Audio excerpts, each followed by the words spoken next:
TVI செய்திகள் டொரண்டோவிலிருந்து B. Vigneswaran. வணக்கம். வடக்கு கிழக்கு மாகாணங்கள் ஒரே அரசியல் நிர்வாக அலகாக மீண்டும் இணைக்கப்பட வேண்டும் என்ற கோரிக்கை முன்வைக்கப்பட்டிருக்கிறது.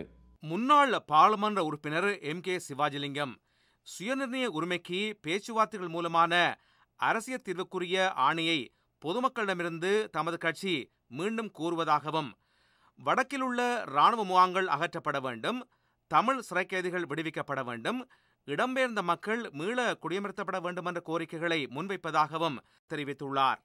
இலங்கையில் வாழும் தமிழ் சமூகத்தினருக்கு சிங்கள சமூகத்தினருக்கு சமமான உரிமைகள் வழங்கப்படுவதற்கான அரசியல் தீர்வு ஒன்றுக்கு ஆவணம் செய்ய வேண்டும் என்று வெளிநாட்டு அமைச்சர் S.M. கிருஷ்ணாவை இந்திய கம்யூனிஸ்ட் கட்சியின் மூத்த தலைவர் D. ராஜாவும் பாராளுமன்ற உறுப்பினர்களும் சந்தித்து வேண்டுகோள் விடுத்தனர். இந்த சந்திப்பை அடுத்து ராஜா செய்தியாளர் கூட்டம் ஒன்றை புதுடில்லியில் நடத்தினார்.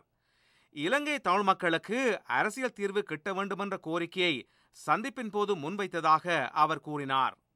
சிரிய ஜனாதிபதி பாஷார் அல் அசாத் ஒரு சிறிய குழுவொன்றைச் சேர்ந்த நாசக்காரர்களே அரச எதிர்ப்பு ஆர்ப்பாட்டங்களில் ஈடுபட்டு வருவதாக குற்றம் சுமத்தியுள்ளார். சிரியாவில் கடந்த மார்ச் மாதம் அரச எதிர்ப்பு ஆர்ப்பாட்டங்கள் ஆரம்பித்தன. அதையடுத்து மூன்றாவது தடவையாக பஷார் அல் ஆசாத் இன்று நாட்டு மக்களுக்கு உரையாற்றினார்.